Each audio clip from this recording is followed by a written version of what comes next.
So guys, I'm about to go and check out the talks. Very cool.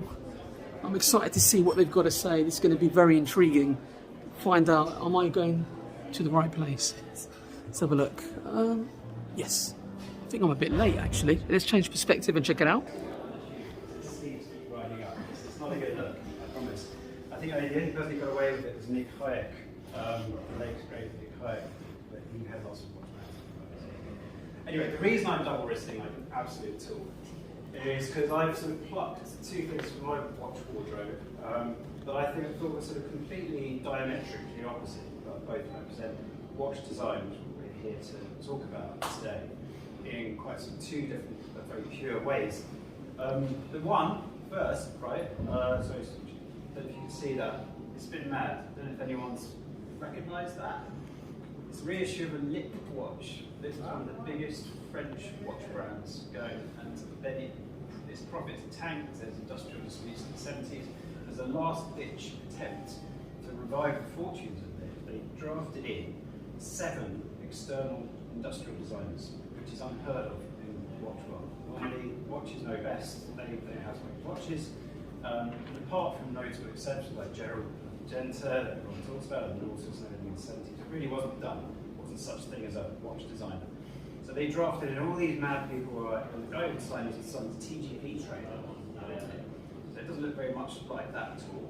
But of course, because he just came in with that, unfettered by the whole sort of watch thing, came up with something bonkers, is that actually predated the Memphis movement of the 80s, which had some sort of primary colours and everything. Now on here, this wrist, anyone recognise that? Nomos. That's another non-Swiss brand. I didn't go deliberately non-Swiss on both counts, but this is actually very different. It's completely pure and flat and as classic as you like. But apart from being, this is deliberate, pure design, I think. This has had a kind of an existing design language, I guess, imposed upon it, which is Bauhaus, pretty much. And since the 90s, Nomos has barely changed. It's all sort of perfect. Perfectly have they kind of translated the pure utilitarian codes of Bauhaus onto that. So you've got these two very different approaches, but ultimately they do exactly the same thing. They're both circular, and they have 12 dots, and they have 3 hands, and they tell the time. So they've managed to kind of stretch that kind of necessary function in 2 very different ways, but only so much, let's say, which is where watch design is such a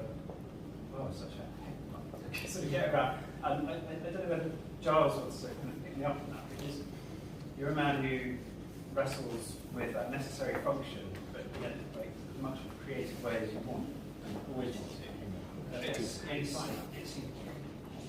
well, I love it. So what I'm about to say is it's demanding, it's taxing from a design perspective, which means you get through a lot of ideas to where you want to get to. However, I love it, so that's my world, that's what I enjoy doing most of all. But you're right, the constraints in wristwatch design are many, right? So it's generally a round object, it's got to tell time, it's got a function, especially for me and my watch brand, as a time-telling piece, more than, say, having crazy complications that dominate the dial and therefore restrict your time-telling. So you have to adhere to those rules, those constraints. I like constraints because as a designer, you can go off in any direction, and those constraints bring you in, help you focus your design skills on a matter of pain. So to find watches like yours that are very different, yet very elegant pieces of design, I mean, the Lip, some people would argue, is wacky, and wacky is something where design is unconstrained, and you're allowed to be completely free. And in some places it works, but quite often it does not work, especially in the world of watches.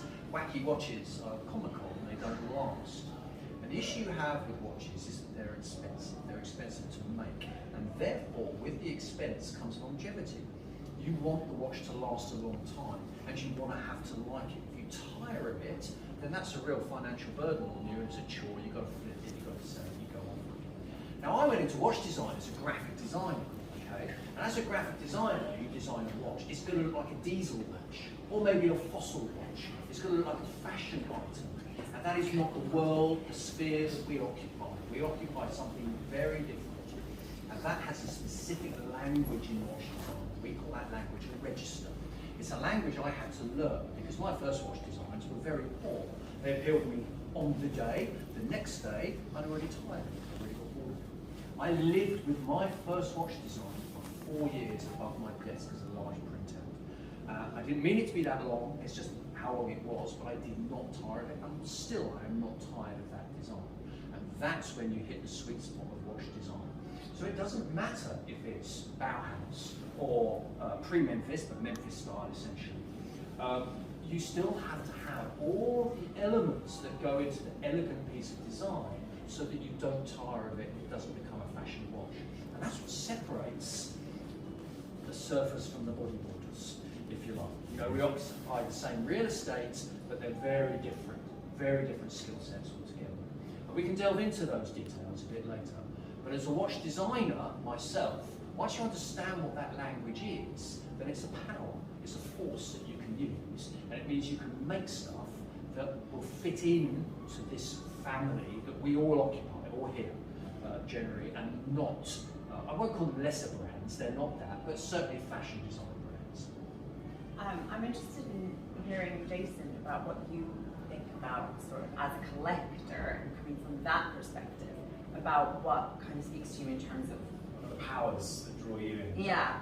Yeah, for me it's the aesthetics. I'm sure everyone in this room as well has that as well. It's the symmetry of the face, it's the ceramic, it's the potential patina.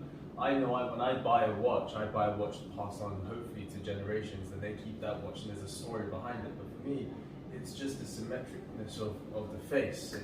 It's the black dial. Actually, the other day in my collection, I looked and I was like, all my watches are all black dials. That wasn't on purpose.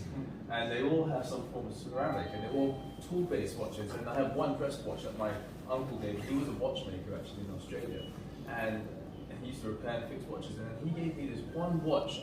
He has lots of different types of watches, Rolex, all these things. But he gave me this one watch, and he said, "I found this in China, and it's got a very interesting mechanism in there, and I've never heard of it. It's called Royal. I've never heard of it. And it's just the design, the aesthetics, the balance of the watches. It's got a night and day emblem on the side. And for me, and I love the brush steel as well. So I'm sure everyone here has their types and their tastes. But for me, one of the things that really draw me to my collection is I like the tool watches, and I love the brush steel element. Because like we were talking about earlier, for me, it has to have a function. And I like that story with the function. So the deep sea dwellers, the submariners, the sea masters, I mean, these people used to wear them even on the bezel, and they used to do something with it. I'm not a big fan of watches that don't have any form of function. I like utility watches. So for me, that's what draws me to the aesthetics. It's the way it looks. You're not wearing a wetsuit today, though. I think you're talking about lots of diving watches. Yeah. So do you think you don't really think about it in terms of the rest of your musical style? Yeah. It's purely the watch and its design, rather than actually trying to fit it into your own style wardrobe. I try to fit my wardrobe around my watch. I try to do that as well. I start, even when my characters were talking about, I was like, when I base my characters on the way its costume is set up, I go, what does he wear? Because that says a lot about a person. What watch does he wear? And why does he wear that watch? And then I base it around that and build on that. So you have a particular character that you want to give an example of that you developed. So for me, for the character Fuck for the Gentleman that I did a film with Guy Ritchie, he was adamant that if anyone's going to wear a watch or their own watch on set, it had to be a Rolex. And I said, why? And then he just said, because gangsters like to floss. And it's a status symbol. And I went, okay, I've got one. And it was a bit of a flashy one that I bought with the thing. And it was a 1984 date just. I forget the reference number, but it was an aftermarket face that had diamonds, and I was like, is this okay? He goes, yes, because it's got bling on it. And it was definitely a Frankenstein watch, because when I brought it into the service at Rolex, I went, it's a fraudulent watch. I'm like, what? He goes, you mean it? He goes, it's an aftermarket, there's an aftermarket pin to it. And I felt a bit hurt, but anyway, I showed him. So I built it on that, and then I laid the costume on top of that, to what he wore and how he walks. You said something on our Zoom chat last week about solo. Yes. And the props department being particularly understanding, or yeah, so we got a lot of the scenes got cut, but my character, Toby Enforcer, was one of the comedic parts in Han Solo. And also with that, I was like, what's the future? I mean, it's about time, and surely this soldier has a watch, because all soldiers have watches, and we know that affiliation with watches and the military, right? And so I was like, okay, what does he wear? What watch does he wear? And he looked at me and went, huh? What do you mean, what does he wear? He's in space. I was like, yeah, but there's still time in space. there's still time in space. And I was like, could you make me a wristwatch? And he went, that's interesting. And then so he did. So they made me this really quirky wristwatch with digital dials on it. And I was like, what did you base this on? And of course he based it on the Speedmaster. So that was the face that he utilized. I mean, I need to see a picture of that. that sounds interesting. But I've only got one shot of me holding it. The cameras, like, they take your cameras away. So they take your phones away. So I didn't actually have a shot of it, but it was cool. And that was the one thing that. Even Stanley Kubrick went to those events in 2001. Which is a film you're obsessed with. Yeah. You see a set of pens based around. I have, yes. Kubrick's failings when it came to pen accessories. Oh, I didn't like that part. Props, rather. It didn't work. Yeah. But when it came to the watches, probably were to Hamilton, I think. Absolutely, Who yeah. Eventually, actually made it to a real watch about 15 years ago or something. But yeah, that's going to the business. But the constraints are then all the details of the film, and like you were saying, they're the constraints. How great for a prop designer. You know, I just think that's absolutely wonderful to be able to say, oh yeah, we can make you a watch. We'll base it on this because it has legacy, but at the same time, make it new for the film. I think that's fantastic as a designer. I envy them. Yeah, I tried to steal it, but no, it wasn't happening. And do you, Giles, think of the like the watch collector when you think of watches? No. You just go, you don't. Yeah, I'm very fortunate in the fact that I once had a go at trying to please all the people all the time. It doesn't work. And I don't like people generally, so I don't care. I'll just do my own thing. I'm a very selfish designer. But what I realised with that is that there's enough other people with the same taste bracket as myself that are going to support the business. And so if I make something for me, there are enough other people out there, just about, that like my stuff and will buy my stuff and help pay the mortgage. And that's all I need, and that for me is it. And if I try and make something for somebody else, then I don't like it. And if I don't like it, then I can't sell it. Because I'm not a salesperson, I'm just an enthusiastic guy, and it's much easier to talk about something I'm actually enthusiastic about. And so I find that if I do commissions, which we've been asked to do, it has to go through the Schofield filter. The Schofield filter is, of course, me and my taste and the abilities of my team. So you have also constraints of manufacture. There's things you can do and you cannot do. For example, we use a laser engraver that is not part of the watch industry and really struggles with very fine alignment. So German laser machines are incredible, beautiful, and they laser, what we look for is concentric alignment. So if you imagine a thin bezel on an exhibition case back with a thin amount of metal around the outside, you do a circular engraving onto that metal. It has to sit concentrically aligned within that piece of metal. They do it perfectly, it comes back to me, but it's not oxidized. They use a very low power laser, and so it's just etched in a shallow way. We use an industrial laser guy in the UK, he's down in Poole, and he does the bottom of mould. So the logos you get on your wheelie bin, that would be a big mould, he'll laser that mould in. So it's really a heavy-fisted way of going about the design, but it knackers the metal, so it oxidizes it and gives us a unique look that is nothing to do with the watch industry, it's completely separate, but it can't do alignments. So we couldn't do those fine details. Those constraints force my design hand to say, oh, what if we do a design that is full bleed, as in it's allowed to run off the edges of the case back? Maybe as if it's been rubber stamped. Start with that, which he did. If it was out by, we're talking a quarter of a mil here, nevertheless, if it's out quarter of a mil, nobody will notice. I won't even notice, right? So that really works. And then over the last 10 years we've been working with him, his alignments got better, so my artwork can get more elaborate and more and necessitates alignment, which he can now do. So now we have best of both worlds. And these are the constraints of manufacture, so we can do these things. But we may get asked by somebody to do a custom case back and cut it the piece of artwork, but it won't work for the laser, because I know how that laser works. And so then that has to go through the Schofield filter in order to be prepared for the laser and my own taste, to know that I'm proud of this piece of artwork, which means the owner is going to be equally proud of it, because they know that it comes from the heart of Schofield. sort of unintentional like design. Almost. Absolutely right. Yeah. And I will always devise new products and design based on my own tastes and needs. So we've just made a new wall clock called the small wall clock, and it's small because I don't want a big wall clock. I want a small wall clock. So it's heavier, it's small, it's ridiculously overbuilt, but that's for me. You know, and luckily there's enough out there to place some orders and actually make the project a reality. Because without those enthusiastic customers, members, to our small club, I couldn't make the stuff. You can't just make one-offs, it's inordinately expensive. So, for example, in real world money, to make a small wall clock that we will be retailing around £900, so it is a really expensive wall clock, I don't doubt that, but you have to go and see it to appreciate one.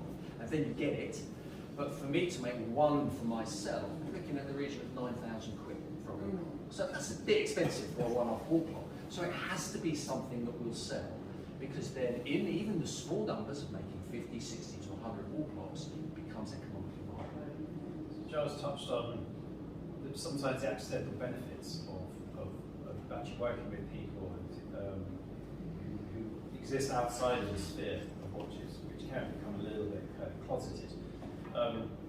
Then that brings me to think of how watches have actually kind of opened out recently into all sorts of, to face all sorts of other worlds, and sort of touch on architecture and cars, not just through kind of simple brand ties and partnerships, what have you.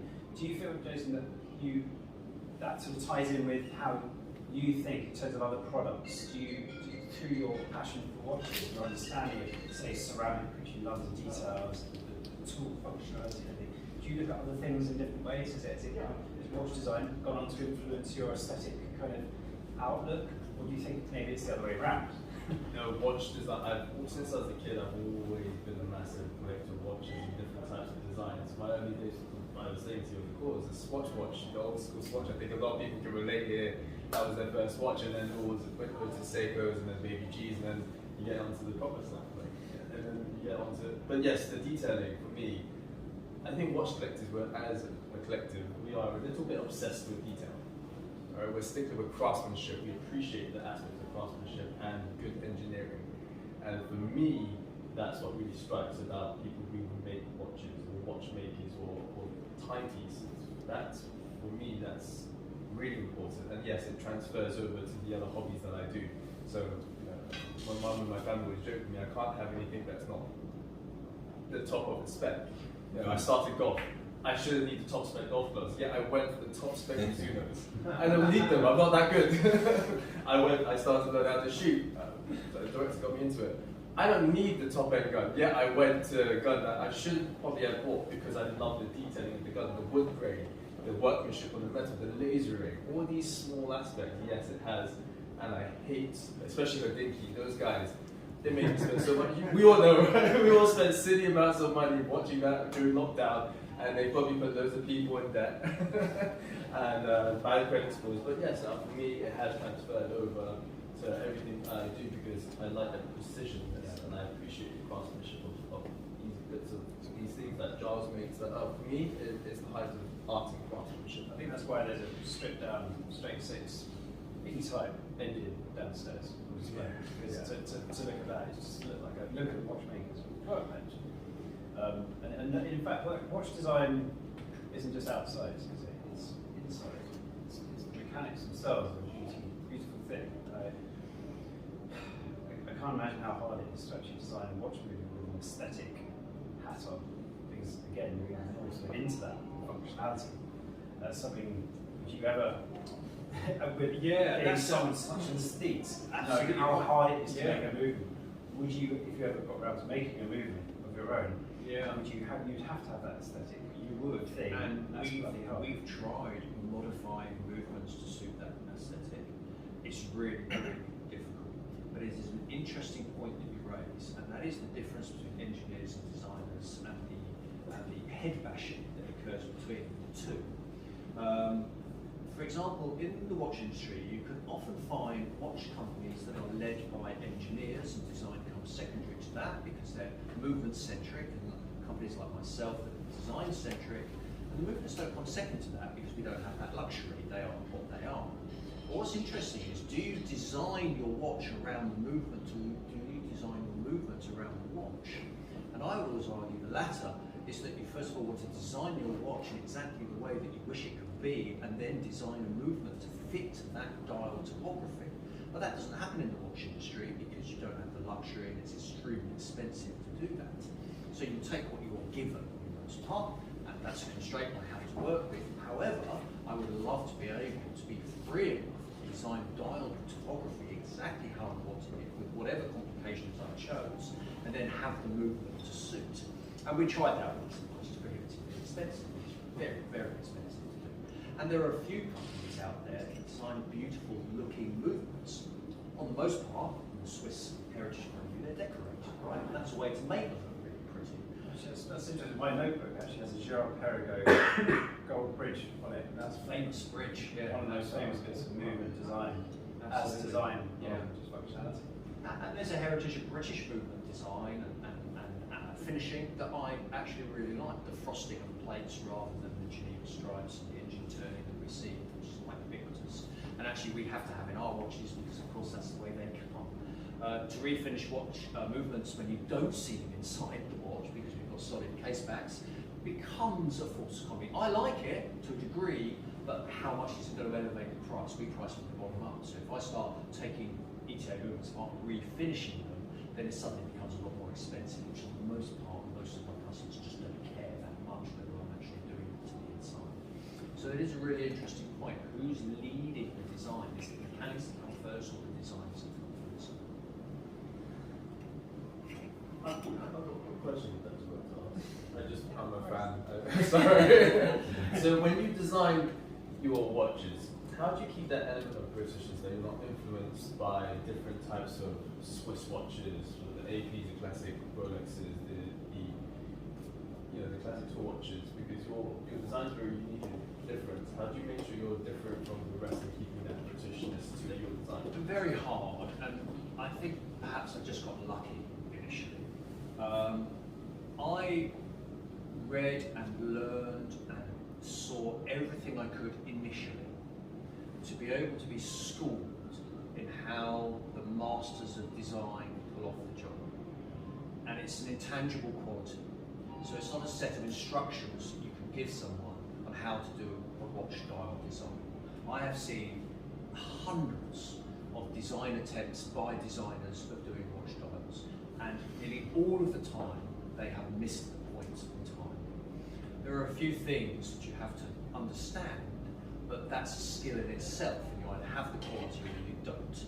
The first is layout. Layout is the ability to set elements on a page in balance and harmony, and it's a skill. And I was taught by a very good friend of mine who is a classic typographer. So laying out typography, elements on the page in a Swiss style. And I learned layout from him, watching how he could move various elements around to create beauty. Beauty is an intangible thing, right? You could argue it's subjective to a degree. But to me, it would be very beautiful to understand what layout is, how big or small you make your things. Moving things around, it's like 0.1 millimeter. And watches, yeah. I mean, on the computer, of course, it's big, but nevertheless, when you shrink it down, it always looks different. And we always print out dials and put them into cases as paper dials to test we call it scaling, to test the scaling of elements. It always happens. For example, you might have on one of our watches, we have a pink collector bead, okay? But by the time you shrink that down and make it really small to a dial that looks great on a computer screen, it's diminished, it's totally gone. And you lose saturation as things become miniaturized. So I like subtlety in colours, as you've seen from my stand there, subtlety to a degree anyway. But if you use subtle colours on a watch dial, they become less and less saturated, and they can become less and less diminished. So you have to elevate them large in order to be able to shrink them down. So layout is the skill that you develop in laying out literally elements on a dial. And it's an intangible quality. It's like poetry. Sometimes you can't explain why you like it, you just like it, it just works. What we do at Schofield is, or what I do certainly, it's like to justify the reasons things exist. So I don't just build it in randomly and say it looks good. There's generally a justification and reason for why we do so. So layout is really important. Another thing is texture, playing with textures and materials and how they interact with light, which means things will reveal themselves in different conditions. We call that, it's really pretentious, that's just what we call it, design perdurance, meaning it keeps on giving. Now, design perdurance. That's the new word. Yeah, I know, it's an archaic word, I know.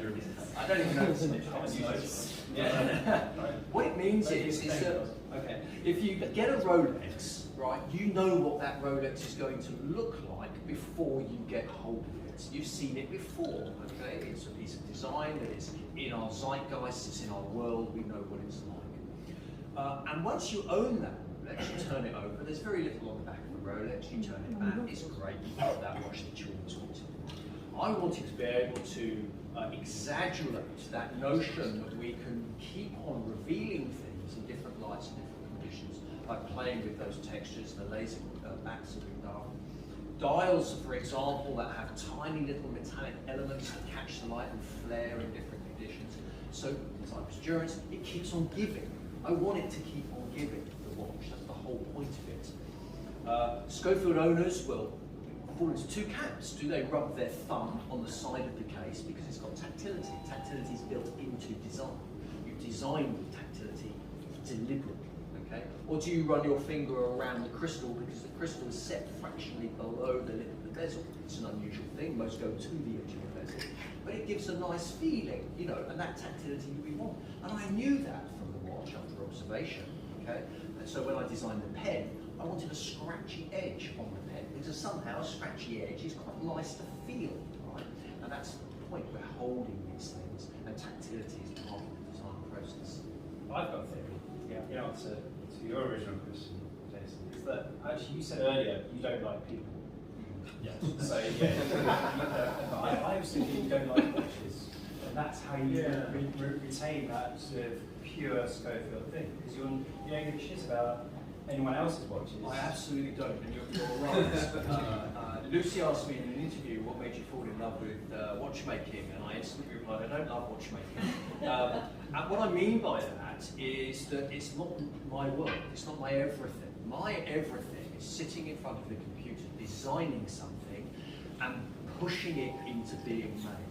That's really exciting. Now, getting it made, that's not fun. That's really hard work. And getting it back and then critiquing it and finding all the faults with something is really hard work. It makes things take a very long time to get to market. But for me, sitting in front of the computer designing is absolutely the best thing. But I am not interested in the watch world as a whole. Okay, and I mean that in a non-offensive way because I'm part of it to a degree, a small part. What I mean by that is I don't want to be influenced by it because I don't like homogeneity. I want to be something that is completely separate from it, even though I still have the constraints of it being a round watch and it has to tell the time you strap it to your wrist, okay? And I don't want to go so far as to be wacky, as in you've got to wear it on your upper arm or on your thigh, or it's going to beam into your eyes from glasses. Wear two at the same time. Two at the same time. Never been guilty of that today. So that level of naivety serves the purpose for me, and it means that I can keep my head down and do my own thing to my own taste, but I will be influenced with the outside watch industry. I do look at a few brands, and there are a few brands that I look at and I'm blown away by. Which ones? I'm blown away by them first before I qualify that because I could never have done what they do. It's outside of my skill set. Okay. When I first saw the new shapes of the Lamborghinis at Basel, I stood there with my jaws on the ground. Because for me, it was something, most things, and again, this isn't arrogance, it's confidence, I could design, and I look at stuff and I go, I can do a better job of that, because I'm a confident designer, right? But you look at the Lamborghini and I'm like, how does that get to be? It's such an unbelievably beautiful thing. I don't understand how that designer got there. It doesn't happen very often, okay? And in the watch world, because I've created my perfect watch for me, it ticks all my boxes. And I design new ones because taste changes ever so slightly. And so I've made another watch for me, which usurps all other watches apart from a few. Now, people that know me know that I've always had a love of Romain Giraud and their unusual watches. And the Space Invaders watch for me, which actually I got to own this year for the first time, making me an official watch collector rather than a manufacturer, is the Space Invaders watch, which I think is a masterpiece of design. right? I think it's a masterpiece of design because it allows us to be young again in a tasteful way. If I sat around playing Space Invaders, I think that would be a bit weird, especially on the tables, right? But it allows me to have that nod back to my past. It's fully licensed, which I think is cool. The manufacturer is absolutely beautiful, but it's in their Moonlander case, which in itself is a beautiful thing. But the Space Invaders theme fits in the Moonlander case. They then went on to make Donkey Kong and Pac-Man, which did not, for me, thematically fit in the Moonlander case. Space Invaders naturally does. And I like the way that Keith from the Prodigy had one. Yeah. And I saw it once wearing it, and I'm like, that's cool. So I thought it was a really cool watch, and so that's one. From a high-end watchmaking point of view, from the design, Ferdinand Berthold is one that I look at and I'm like, whoa, that's experimental. It's just unbelievable subtlety in dial design that is based around the mechanics. So again, this is mechanics first, dial design comes later because of course it's concept movements for the most part, but the designer, I don't know who they are. And I spoke to Manuel Ox at Romain Girod, and we still don't know who designed that watch. Was it designed by Board, the Space Invader watch? This is what you were saying. It wasn't a celebrity designer.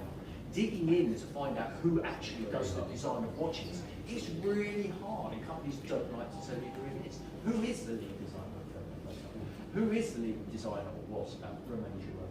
You know, it's a very hard thing to find out. I don't know if Jason agrees with this, but it's almost like that. I heard this sort of term, phrase, or kind of joke, I suppose, in the Hollywood world, which is getting a script sort of written, approved, and signed off, and everything. It's like having a series of people coming into a room and breathing on a steak in order to cook it. And you just, after a while, you just don't know how you got there.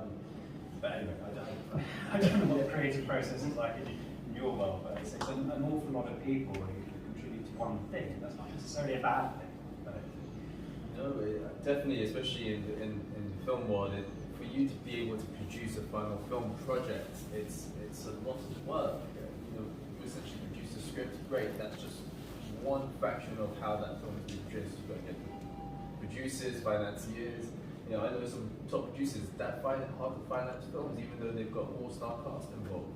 And then when you do get it made, then you get producers coming in as quote, they come in and they fuck it up, or they end up going into the edits and editing the film and making something completely different. I mean, I'll say this is when I was working with Ron Howard on Han Solo. He just saw himself as a technician because he was getting those from studios.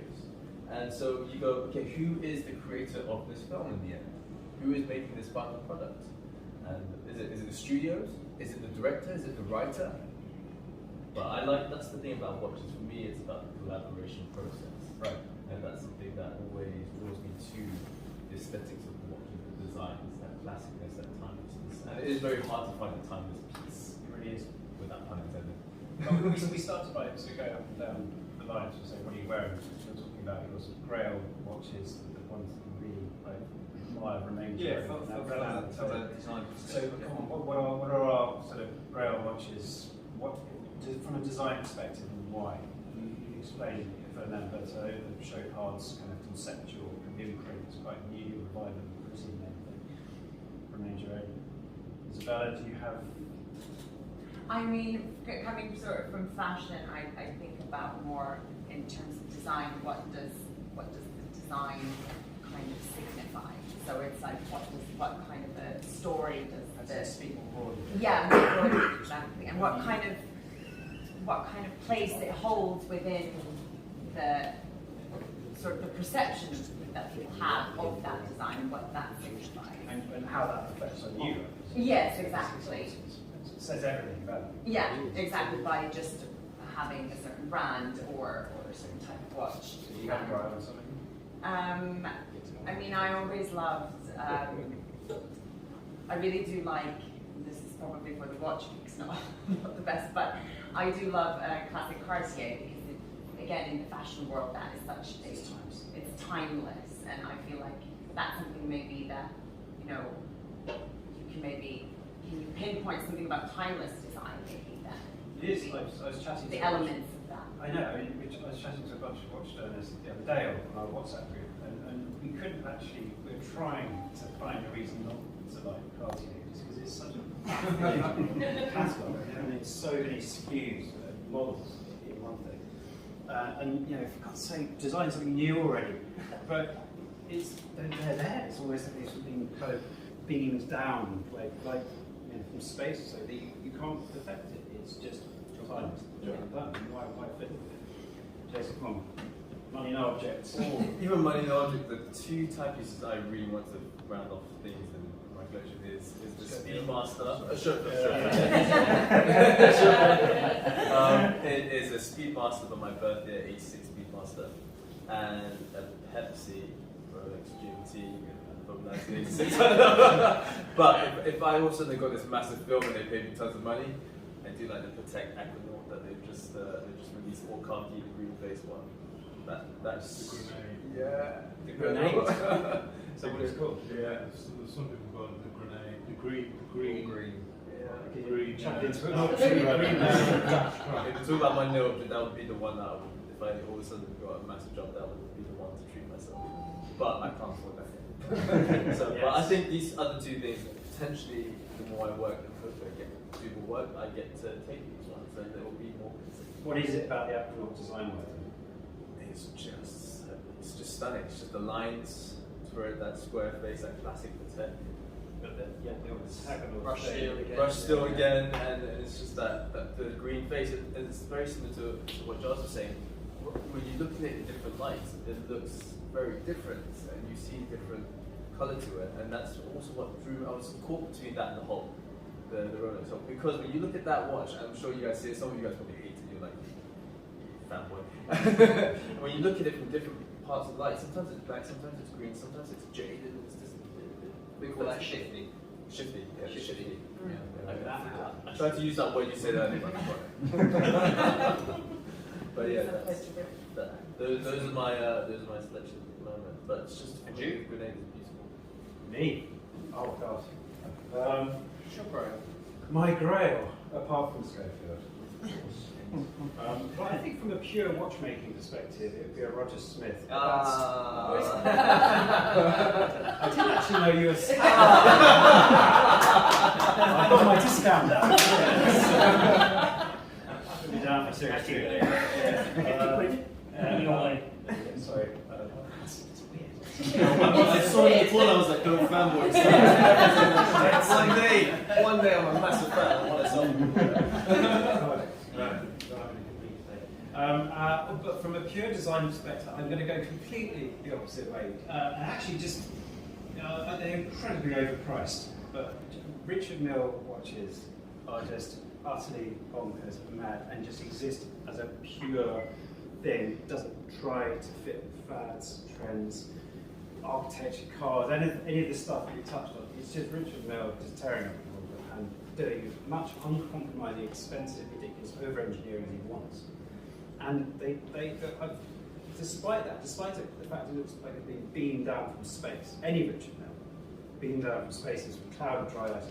I've done the tour of their manufacturing facilities at Vaucher and Renault Papy and their own case manufacturer, which they've set up now, which is, just that alone is incredibly impressive. And it's done in a very pure Swiss way, absolutely pure. That classic cottage industry dotted along the Jura mountains, pure Swiss horological manner, even though it doesn't look like that. It is done in that fashion, and it's keeping that tradition very Swissness alive. So for that reason, design-wise, utterly bonkers, but actually it's still a pure Swiss watch done in the correct fashion, even though it might go wrong occasionally, costing a fortune. But they're all prototypes. That's the thing. They're also mad. It's likely something might go wrong, but actually maybe not, because of what I've just said, because it's done by experts who also work on Audemars Piguet, Grand Complication. So there you go. That's my expertise. And conscious of time, if you guys have any questions, we've got about 7 minutes. So open it up to the boy. I've got a question for Giles. As a designer on the stage, you've got a. I know it's like this year's been the year of the green watch. Like everyone's choked out green watch. We did it 2 years ago. Is it? Do you find yourself influenced by larger no, trend? apart from how, irrespective of classicness, fashion always plays a part, it always does. It's a resentment I have against the 1,000-mile Wolverine boots. You know, you buy this very expensive boot and it lasts you, it doesn't. You go off it and get something else. That's fashion, right? But taste changes something over time. And even with a classic watch, you'll see shifts. So green watches are in, not necessarily because green watches are in, but because something in the world, something in the air, made green more palatable and more favourable to consumers.